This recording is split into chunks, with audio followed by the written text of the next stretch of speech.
Hey there, Dream Chasers. This is Hannah Pryde, and welcome to Pryde and Shine. This podcast is dedicated to influencers and innovators of Dubai. Proudly sponsored by Pryde Migration, your dedicated partner to be making Dubai your reality. Our first podcast guest is Lilly. Woo. So, welcome to the show. Lilly is a very renowned entrepreneur, face of crypto, woman, feminine energy in Dubai. We wanted to get Lilly on the show as our first guest because very special to me, and I know she's great in her industry.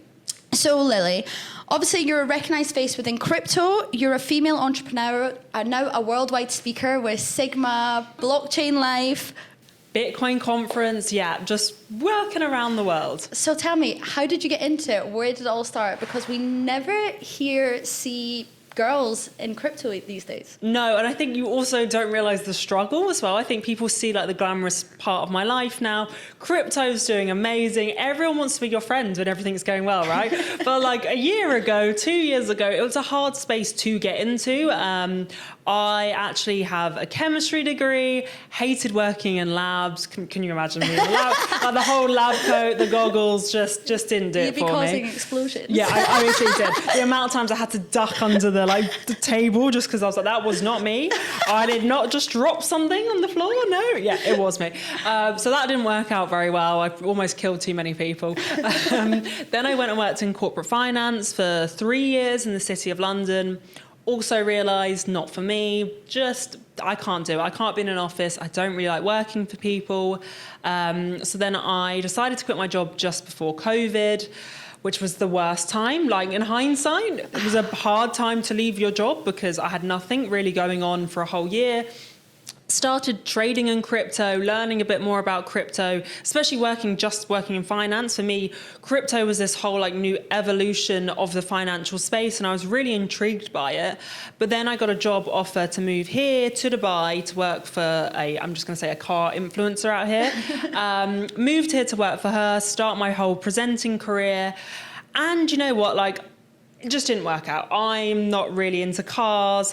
Not the best driver. I can't even park. Like how I got the job is beyond me. But just again, not my right field, didn't quite work for me. But I had like my whole rent paid here. I had to try and find money. I had no job again. And I'm thinking, what can I do? And I started talking to people about crypto. Again, should I start trading again in it? Wasn't the best times. It was kind of just entering the bear market.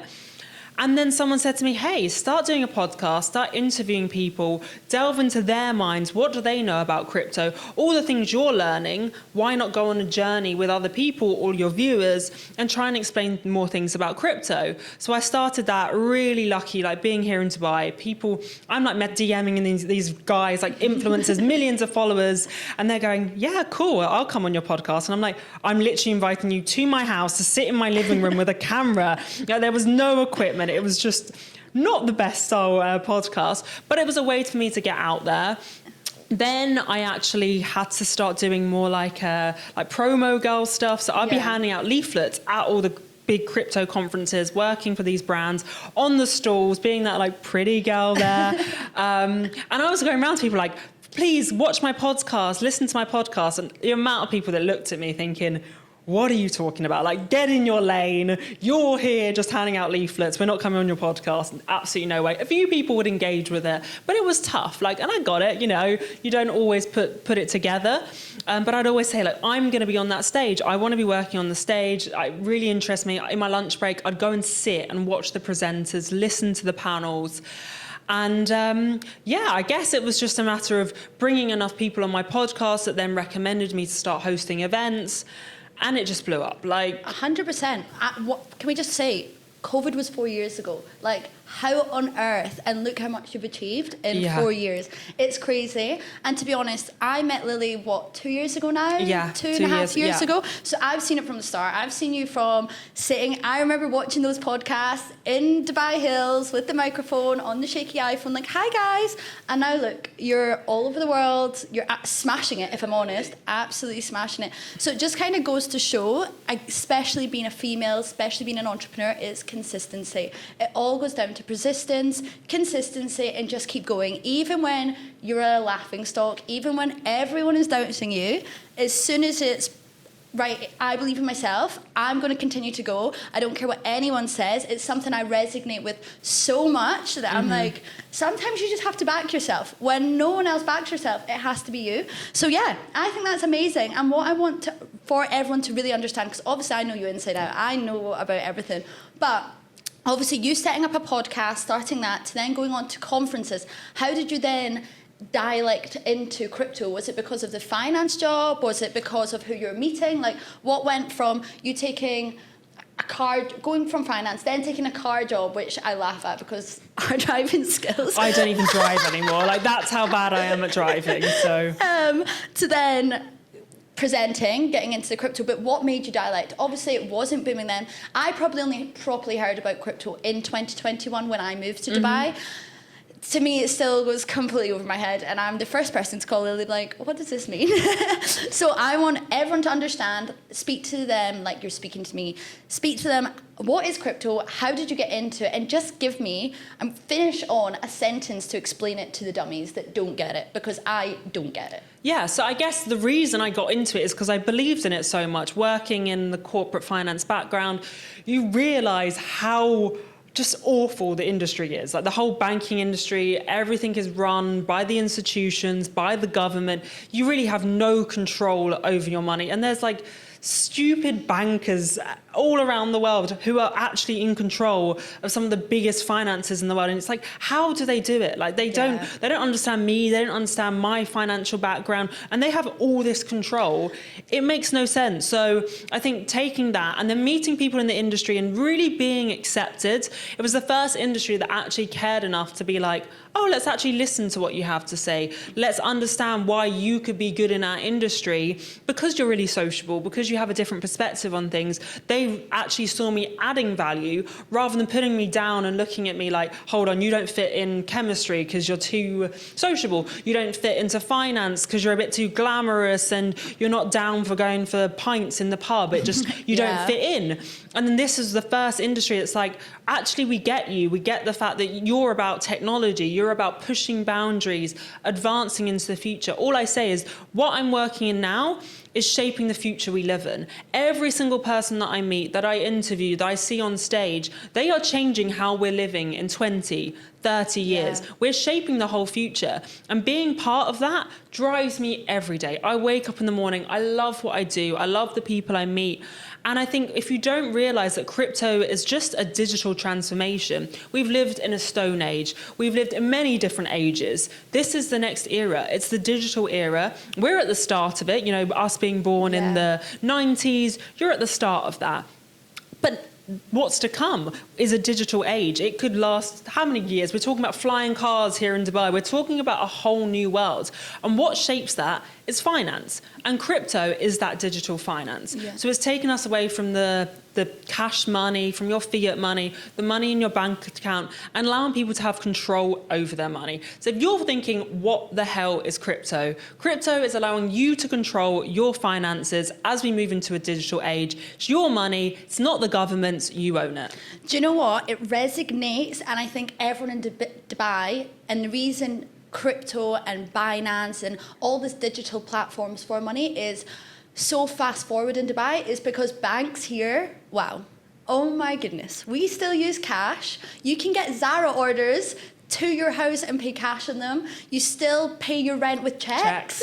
We still deposit checks. So I personally think when you're living in UK, when you're living in Europe, when you're living in South Africa, they have such forward-thinking banks. We have Revolut, we have Monzo. We've only just got Wheel Bank in Dubai now, which is an online banking platform. But I think the reason crypto is such a hot topic and is so fast moving here is because we don't have control over anything here. I was banned from online banking for a year because I forgot my password. Remember, like, it was a nightmare. I've never known a bank for a country that's so fast forward and so developed. The banking system here, I swear, is like when my mum was young in the UK. It's crazy. It's so true. I can see why everything with digital banking, payment systems, everything that you do is, this is a place that has to be, and this is a place that people are really taking on as a business. Me and you speak about it all the time. Obviously, I work in the immigration and investment side of moving to Dubai, hence why Pryde Migration are sponsoring this podcast. But we are now speaking to investors. I'm speaking to investors that they love it. They can buy properties in crypto. We can accept payments in crypto. People are getting, what is this, a bull's market we're coming A bull market is the precise term. But yeah, it's just when the markets are picking up, it's going wild right now. I love it because I was in a meeting earlier and I was saying a year ago when I said I was working crypto, people looked at me like, great, good one. Now everyone's like, oh my God, you work in crypto. What should I be buying into? How does it work? What do I need to know? Everyone's excited about it. And I think, as you say, like, people can start buying in properties with crypto. They can go and pay for their food shop in crypto. They can start using it as a digital currency. It kind of revolutionizes the industry, which we're almost entering right now. I want to step away from people thinking Bitcoin is worth $60,000, $70,000, and actually just think, I hold this much Bitcoin. Yeah, just like you would look in your bank account, like this is in my fixed account, this is my current account, this is my savers account, this is what I have on credit. Yeah. The exact same. Yeah, we don't need to compare it to dollars. It will just be that villa over there is worth 100 Bitcoin. That's how much it is to buy it. Not trying to compare it and you'll look in your bank account and think, I have this much in my crypto wallet. That's how much I can afford to buy. Yeah. So it's actually going to be a whole different currency moving away from what we currently have. It's so exciting, to be honest, and it's something that, especially since being in Dubai, I've definitely tried to look into it more, research it more. I listen to you, obviously, all the time. Lily is great for taking me to all the crypto events. I like stand in the crowd and clap. Yeah. I'm like, woo! But yeah, no, it's definitely something that I can now... At the start, it was gibberish, and sometimes I still make a joke. It is still gibberish to me, but you make it so simple. You make it so simple in the form when you get on the stage that, especially now I'm selling properties in crypto, I can see it. I can see it's more tangible. I can see it's something more realistic and that we're all just going to start using. Just like when Apple Pay. I remember when I was young, someone spoke about Apple Pay, that you're going to be able to walk through a train station and tap your phone and pay, and we're like, no, you won't. And now I don't even hold a card. I never have a card on me. So who knows? We'll all have wallets soon with not only Apple Pay, but all your crypto payments and everything else. Obviously, you're amazing within your field. Everyone knows you. What's the reason, or what do you think that how have you provided value, in the industry that's kind of leveled up? And what would you give to advise someone that's maybe younger or someone that's looking to get into the industry, because it's obviously an up and coming industry? I can see there's actually, one of my friends has done a master's at university now in crypto. But yeah, it's definitely an up-and-coming field. What would you advise someone who's younger than us or even older than us that's looking to get into the industry? What did you give for free or paid knowledge to get to where you are?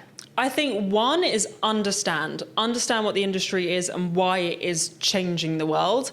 So I think understand the ecosystems that exist, how it's going to be so useful, but also just you have to back yourself. You have to believe in yourself, know that you can do it, and realize that we all add value ultimately. Even if it's doing something different, you are adding value. And for my adding value was taking people on this journey and actually saying to them, you can be a normal person and understand crypto. You don't need all this expert knowledge. You don't need to be a tech person. You don't have to be the biggest nerd in the room. Like I was that person, don't get me wrong. I am a massive nerd. But it's like, how can I convey that to the masses? How do I keep things simple? How do I actually take people onto this journey into the future, as I'm saying, in the most simple way possible? And being in Dubai has been amazing for that. I think when we're talking about, driverless cars and flying cars and the future that's coming, and you're trying to put that all in your head, crypto, Web3, blockchain all fits into that so much because it's a store of value in a digital world. And the more things become digital around us, it just makes things so much easier. We become more interconnected. And I think my advice for anyone that wants to get in the space is understand where you add value and how you can add even more value. So I'm starting my own business in the space. I'm taking what I learn all the time, absorbing all of that, and then creating businesses out of it and thinking, 100%. How can I make this better? And did you always want to move to Dubai? Was Dubai always an end goal? Because I know personally for me, it was so out of the blue. So out of the blue. But for you, obviously you left your job before even COVID happened. Was Dubai always on the radar? Absolutely not. Dubai was like probably my last place that I even came here on holiday and I didn't love it just because I guess I didn't explore enough. I went to all the touristy places. I didn't get Dubai. I was just like, couldn't live in this place. When she offered to move me here, I'm like, hell yeah, sounds great. Sunny environment. I'm going to have a great time. Probably went and had too much of a good time and partied a lot and didn't really concentrate on business. Yeah, it happens. You know, it's a fun place. But I think Dubai provides that platform to accelerate your career. I mean, I now travel the world. I'm going back to London, hosting an amazing conference in London. If I would have stayed in London, I could not have achieved anything. I can honestly say that I would not have achieved what I'm doing now by now traveling the world. It's something I resonate completely with, and I think everyone that we're going to have on this podcast, everyone I speak to, we all resonate it with so much. How we're both under 30, we're both young, we've both been able to really level up in our career at an astronomical speed. Yeah. The people that I've met, the people that I do business with, the people that I speak to, that I have on my phone, I'm like, how? Yeah. How on earth? Genuinely, it's Dubai, and I'm like you, I never had it on my radar, but we've lived here 4 years, and I always laugh with my friends, I laugh with people I do business with. How much has changed here in 4 years? 6 months here feels like 5 years anywhere else. The opportunities that come up, the networking, and you'll know this, and I'll know this. The people we meet, do you not always think we always want to help each other? We always want to say... Look at us here. Yeah. Like, it's constant. Someone gives you an opportunity and you want to help. You want to be part of it. Exactly. You want to grow with each other because everyone's new here. Most people aren't having families here. They haven't got that network. So you come here, you build your network, you build yourself in Dubai. 100%. And it's such an amazing place for the fact it's kind of small community in a way. Most people know each other. Like, I go to a meeting and someone's like, oh yeah, do you want to come to an event Friday? I've already got the invite for that one. Thanks. I'll be there. See you there. But it's great. It's nice because everyone will talk. Everyone wants to invite you to things. There's events all the time. Like, come here, get started, and just keep going with things. 100%. And do you know what? I always think, and we always laugh at when we look back, we've both been here, 4 years now. This is our 4th year. It's the journey. Lily and I could probably tell you far too many stories. And now we look back and you sometimes have to congratulate yourself. Now especially, I'm so focused on like gratitude, manifesting, journaling, like really being grateful for everything around me because bloody hell, it's been a journey. Yeah. We have gone through the ups, the downs, the roller coasters, the tears. How are we going to get through it? How are we paying rent? How can I feed myself? To now being like, oh, we're going on holiday. Oh, we've got a meeting with this person. Oh, I've just sold this house. It's crazy. I always say I'm living the vida loca, and it so resonates with me. It's true though. Like for both of us, there were times you literally sat there having like yogurt drinks for dinner and a banana because that's like you've come here. You don't have. It's quite expensive when you first move here. But the rewards that come, it's so worth that journey. It's worth them times that we can look back and be like, oh my God, I can't believe I did it. And now you're off skiing. Yeah. I'm going to host an event in Switzerland on the slopes. Like, it's how crazy. Is that life? Like, as you say, crazy life. It's wild. And do you not also think the people that you meet around here, we always have, not everyone, but the people that we socialise and most people you meet, we always have so much in common. Because do you not feel in Dubai, everyone's on this like fast-paced lifestyle. Everyone wants to level up. What's the rule that's always like you become a part of someone that you always hang around with? Yeah. I can't remember like the exact. Your network is your net worth. Everyone lives by that. But yeah, do you not think it's crazy? Everyone you meet, everyone you speak, everyone you have dinner with is how can we get there? What's better? Sharing business ideas. And it's just like, it's addictive. Yeah. I love it. It's addictive. It's so enthusiastic. It's so exciting. Everyone can kind of see where the vision's going, and it's crazy. Sometimes when you step out of it and when you go and do your work abroad or when you go see family or friends, you're like, how are you still how are you still there? Because I feel like everything in my life's changed and I'm in a full new chapter and we've done this and this. I'm like, how? People ask me all the time, and they ask you probably as well, would you move back to the UK? And I'm like, I don't think I could. No. I think I make decisions so fast, and I want to try this, and I want to do this, and I want to do this, and I want to do this. And I think over there, for me to make a decision, it would take 6 months because everyone around me does the same thing. Yeah. Like, you go back home and like people are in the same pubs that they've been in every Friday night for years. And I just think, hold on, maybe here, you know, I had a couple of weeks, couple of months where we ended up going to surf club every single weekend. But you snap out of that and we start doing different things. Yeah. We start having dinner parties and our lives transform very quickly here. So fast. And we all promote that. And we're like, oh, great, you don't want to come out to this event anymore. Cool, no problem. I've got a networking event. Should we go to that instead? Yeah.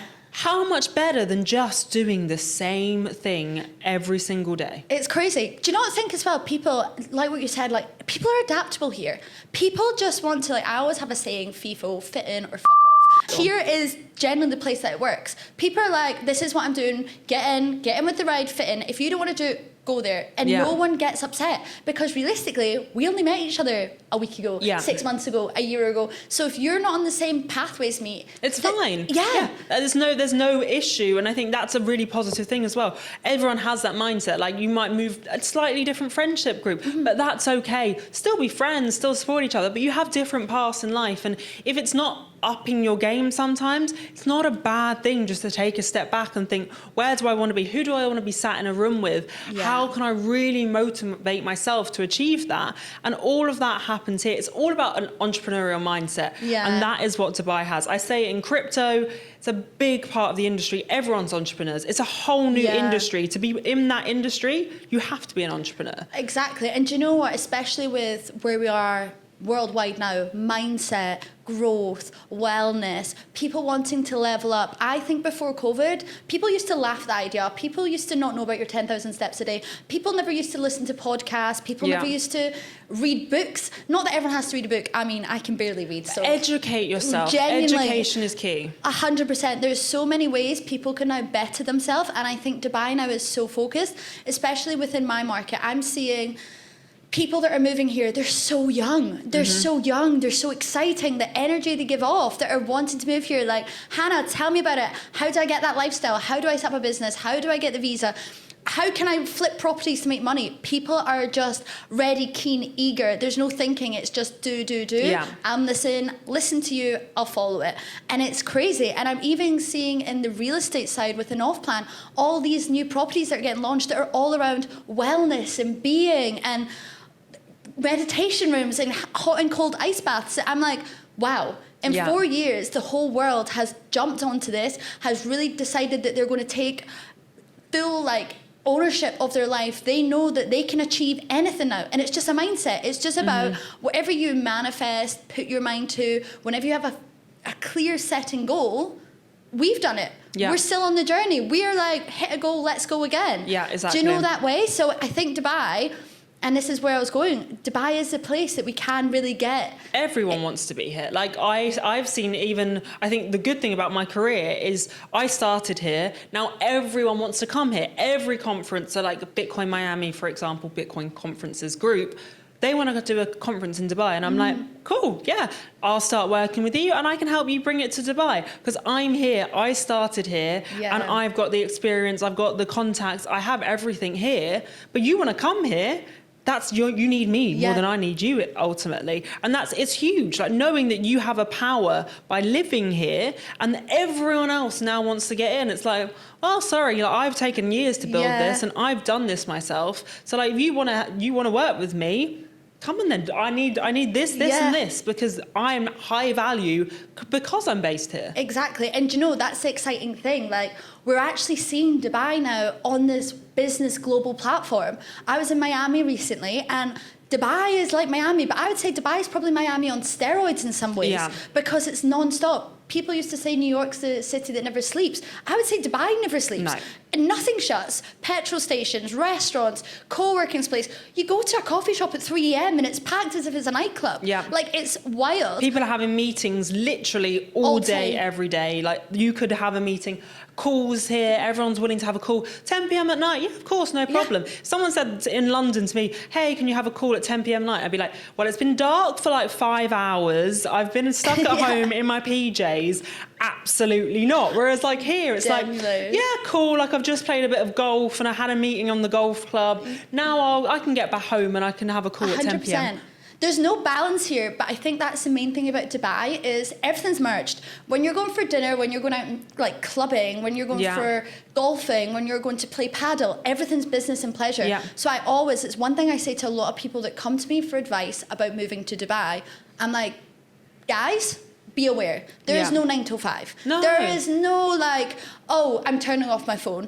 The phone never stops. Good luck. No, genuinely, the phone never stops. If you're playing paddle, if you're at the pool, if you're golfing, clubbing, whatever, you will be doing business. And people laugh at me, and I'm sure we get the same all the time. Hannah, stop pitching. I'm like, I'm not. I'm just so passionate about what I do that it just rings off. And you're asking me questions, so I'm so sorry. And because you meet so many new people all the time, it's just like a never-ending hamster wheel, and it's so hard to get off. I know personally that I have to leave the country maybe every 6 to 9 weeks to have a break because I'm like, it's just so fast-paced. I've set a meeting for 4 a.m. on Thursday morning because I was like, yeah, sure, like I'll be up. I've got the gym in 2 hours anyway, so I'll just get up a little bit earlier. Yeah. And it's that mindset that if you're not getting it, someone else is getting it. So you better hurry up. Yeah, just work. Like you work literally every day here. For anyone that's moving here, it's like be willing to work as much as possible. But then you get this lifestyle. Like work, as you say, it might be like work, but you're having a meeting at the beach. So like it's not a hard life. And if you love what you do, it's great. But you have to be willing that every single day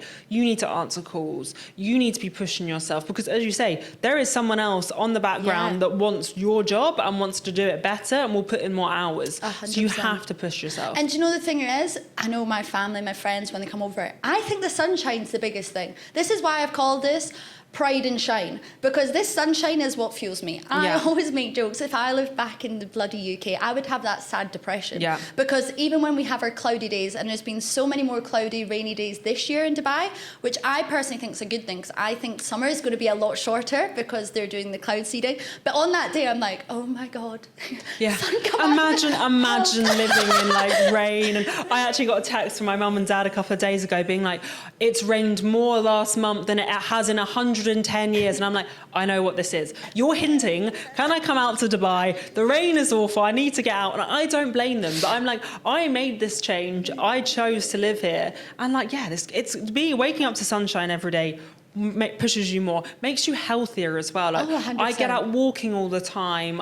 We go for like random walks. We're like, hey, like it's 8 o'clock at night, should we go for a walk? Yeah, sounds good. And it's still sunny. Well, not sunny, but it's like not warm, cold. No, exactly. Anywhere else in the world, like you feel unsafe to go for a walk. Like two women walking around the park. You're probably not even going to do that in London really anymore. No. Here, we don't even think about it. It's like there's no second thought. Oh, we're going to the park. I mean, I go to Kite Beach a lot, especially on Saturday mornings. It's a bit of a routine of mine. I like it really chilled.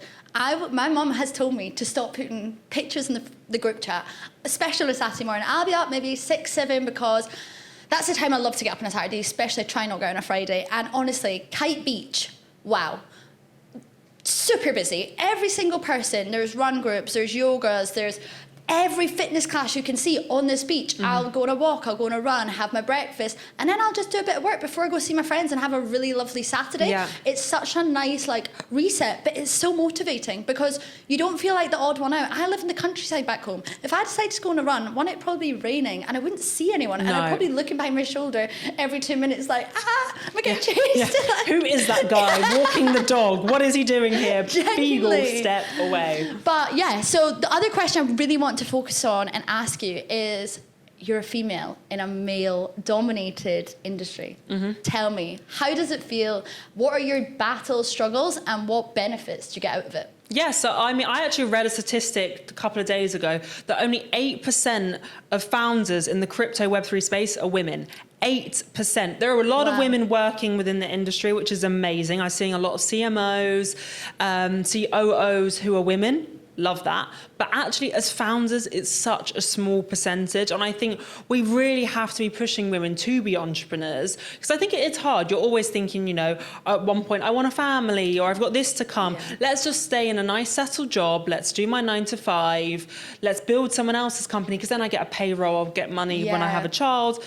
completely get that. And it's great just to even see women pushing themselves in jobs. But it's hard to take that leap to be an entrepreneur because you haven't got that financial stability. No, not at all. It's much more hard. Like someone said to me the other day, like, oh, what are you going to do on stage when you're pregnant? I'm like, I can still be on stage. What are you telling me? I can't stand that. You're going to be offended that I'm growing a child inside me? Like, absolutely not. I will work. It's crazy. I will work until I literally can't stand on my feet all day because I love it. Like, why would I not? And what's wrong with having... maybe I'll just call my baby a blockchain name. I'll just start giving it like Ethereum. I've definitely got my entrepreneurial spirit from my mum and gran. And my mum genuinely worked, I think, until the Friday, had me the Sunday, and then went back to work 4 weeks later. So I'm all about like, no, unless I am dying and I'll be at work. Yeah. Unless I am genuinely tied to a bed, I can work. Or I can pick up a phone, so I get it. I just think, to be honest, we are seeing a big change, a shift within female entrepreneurs. A lot more people taking that thrive. It's a risk though as well, because if you haven't got that financial stability, it is more difficult as a woman, because as you're getting a bit older and people start discussing children, you're like, well, I'm still trying to build my business. Like, I haven't got a house or whatever it is, you're putting all your money into your business. It's hard. And I think we do need to support more women in the space. But I will say, in crypto, there's a lot of support. Like, as a new industry, they really are pro getting women involved, creating as many events for women, really promoting it. And I like to see it that I don't want to be seen as a female founder. I want to be seen as an amazing founder, a rock star, someone that just is incredible. I want everyone to embrace that. And I do think it's just, like, I don't want to put men down on that journey. I just want them to help build us up as well and support us. Like, think, okay, this is a woman founding a business. How can I give her that bit extra support? Can I give her more advice? Can I give her more jobs? Can I give her side jobs just to help her? Like, it's just these little things that I just think, just be conscious as a human being, to help each other, see where someone wants to be, and also give them advice if you think it's a bad idea. Like, as an entrepreneur, we want to hear it. Like, tell me what's wrong and how I make it better. And I think we really need to be in communication. I think the hardest thing sometimes as a woman is people will look at you like, oh, do you know as much? Like, 100%. Do you have the knowledge? And I'm like, hold on, like, I have a chemistry degree, I worked in finance, come at me. Like, what do you want to know that I don't have that you're telling me these other people have? And they'll look at me and be like, well, but you're like very sociable. Do you get the tech side? I'm like, she's a model. But do I need to understand all of the tech? Do you know all of the tech? Because it's almost impossible. I work in AI as well. There's so many industries. I can't know everything, but what I can do is educate myself as much as possible. I can sit there every event, talk to every person, get involved, and also shed a very different light. If I don't understand something, I don't see that as being a bad thing. I feel like it's a great thing for me to ask you then a question that you might not have thought from that perspective, because I'm having a fresh look at things. I look at AI, and if you're really into that industry, of course you're very pro AI, and so am I, but I will ask you a question like, is this a good thing? Do we need to think about the ethical issues? Because I'll look at it from a personal standpoint, and I think everyone should believe that. If you're not asking questions, you're missing out on an amazing answer. Oh, 100%. And do you know the thing is, that's incredible what you just said, by the way, but the best thing about what I'm going to pick up on you said is working together. You don't need to know everything. No one knows everything. If you're the head of a bank, if you're a doctor, you have a full team under you that does the research, does the analytics, does everything.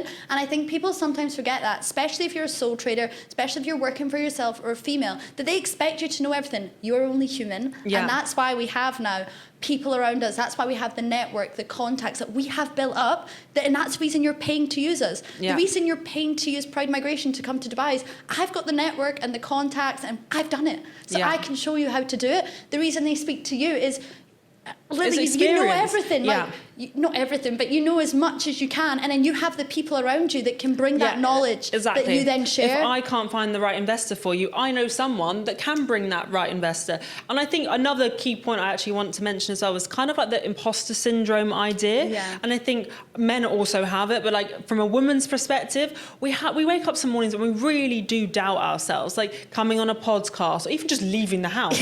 We all have our days, and I think it's that really supporting each other and saying, let's not put other women down. Let's actually promote them and say, 100%. You're having a bad day. I'm not going to look at you in a different perspective. I'm going to support you, help you to get you where you want to be. Where do you want to be? Ask these questions. don't put people down all the time. No, not at all. And you know, I think that what we've just spoken about is so enlightening. And for anyone, especially like I work with so many young people, which I love. I love that I can work with them, I can meet them, I can speak to them.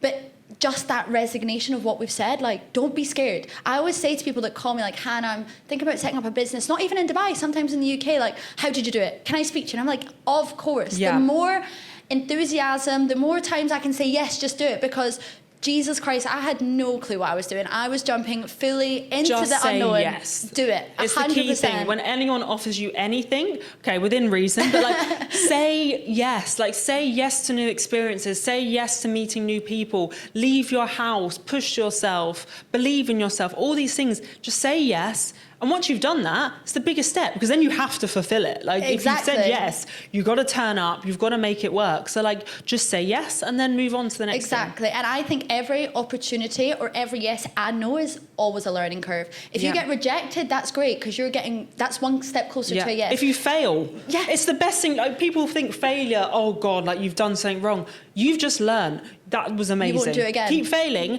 until you succeed. 100%, 100%. And the last question for this podcast, because we keep chatting all day. Yeah. I'm sure this is really long.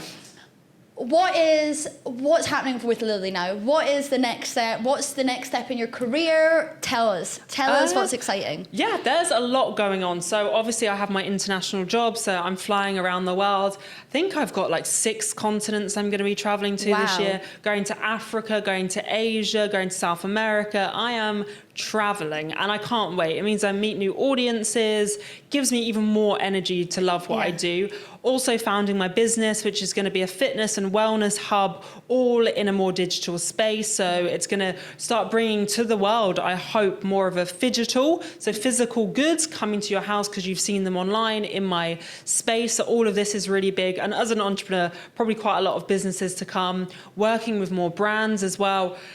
Empowering people in crypto, really talking about it, and just helping people to realize that it's not this scam industry. It is a really strong industry. I read something today that it's like Bitcoin is bigger than like 4 or 5 banks combined now. It is huge. And it's how can we harness that for the good? Yeah. We're always making sure that everything I work with, we're doing things in the right way to build a positive future. We're not going to end up like the banking system or all the things that go wrong, the government, all of this which just doesn't work out.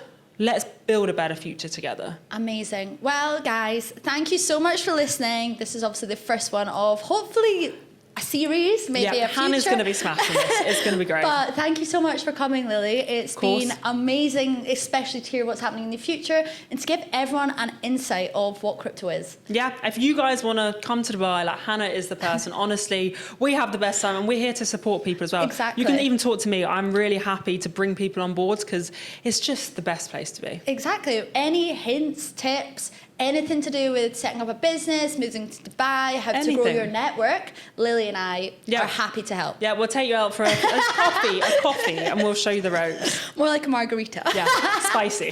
Caliente.